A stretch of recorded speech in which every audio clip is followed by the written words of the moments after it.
Clip number 153، اس میں آپ قرآن پاک کی سورہ آل عمران کی آیت نمبر 164 سے 166 تک کی تلاوت، ترجمہ اور تفسیر قرآن صراط الجنان سنیں گے۔ بسم اللہ الرحمن الرحیم۔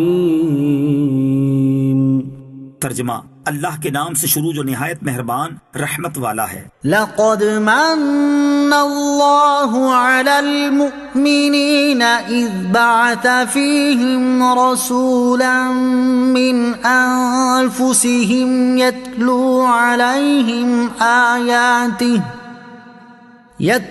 عليهم آياته ويزكيهم ويعلمهم الكتاب والحكمة وإن كانوا من قبل لفي ضلال مبين۔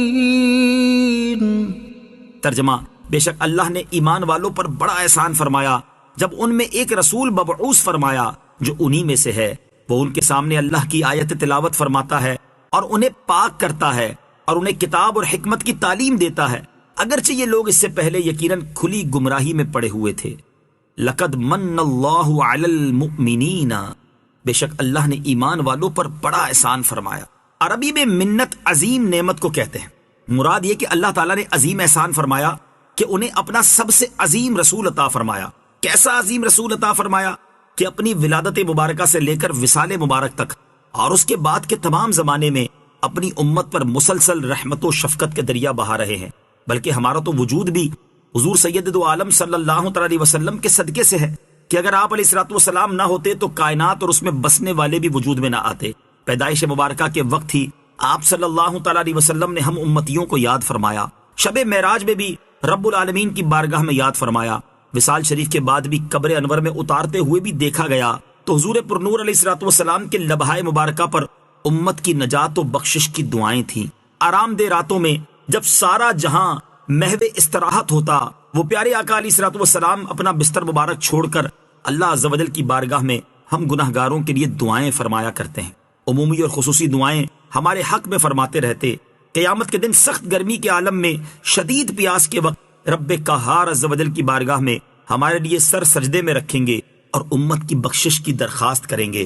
کہیں امتیوں کے نیکیوں کے پلڑے بھاری کریں گے، کہیں پل صراط سے سلامتی سے گزاریں گے، کہیں حوض کوثر سے سیراب کریں گے، کبھی جہنم میں گرے ہوئے امتیوں کو نکال رہے ہوں گے، کسی کے درجات بلند فرما رہے ہوں گے، خود روئیں گے ہمیں ہنسائیں گے، خود غمگین ہوں گے ہمیں خوشیاں عطا فرمائیں گے، اپنے نورانی آنسوؤں سے امت کے گناہ دھوئیں گے، اور دنیا میں ہمیں قرآن دیا، ایمان دیا، خدا کا عرفان دیا اور ہزارہا وہ چیزیں جن کے ہم قابل نہ تھے اپنے سایہ رحمت کے صدقے ہمیں عطا فرمائی۔ الغرض حضور سید دو عالم صلی اللہ علیہ وسلم کے احسانات اس قدر کثیر در کثیر ہیں کہ انہیں شمار کرنا انسانی طاقت سے باہر ہے۔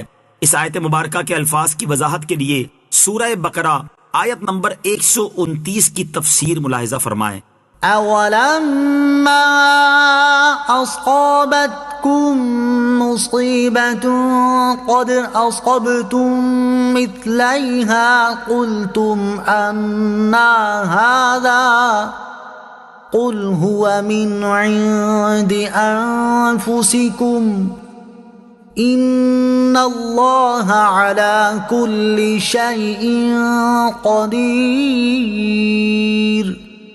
وَمَا أَصَابَكُمْ يَوْمَ الْتَقَى الْجَمْعَانِ فَبِإِذْنِ اللَّهِ وَلِيَعْلَمَ الْمُؤْمِنِينَ۔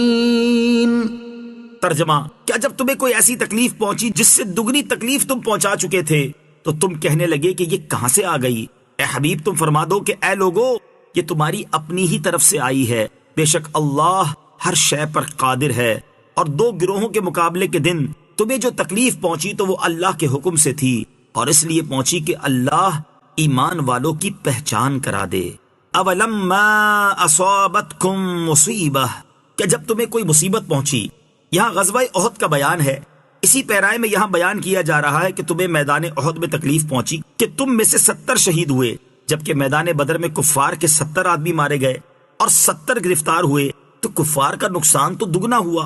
اس پر فرمایا کہ جب تمہیں میدان احد میں ایسی تکلیف پہنچی جس سے دگنی تکلیف تم کافروں کو میدان بدر میں پہنچا چکے تھے، تو تم کہنے لگے کہ ہمیں یہ تکلیف کیسے آ گئی جبکہ ہم مسلمان ہیں اور ہم میں سید المرسلین صلی اللہ تعالی علیہ وسلم تشریف فرما ہے۔ اس پر انہیں جواب دیا گیا کہ اے حبیب صلی اللہ تعالی علیہ وآلہ وسلم، تم ان سے فرما دو کہ یہ تمہاری اپنی ہی طرف سے آئی ہے کہ تم نے رسول کریم علیہ الصلوۃ والسلام کی مرضی کے خلاف مدینہ طیبہ سے باہر نکل کر جنگ کرنے پر اصرار کیا، پھر وہاں پہنچنے کے بعد پیارے آقا علیہ الصلوۃ والسلام کی شدید ممانعت کے باوجود غنیمت کے لیے مرکز کو چھوڑا، یہی بات تمہارے قتل اور نقصان کا سبب بنی ہے۔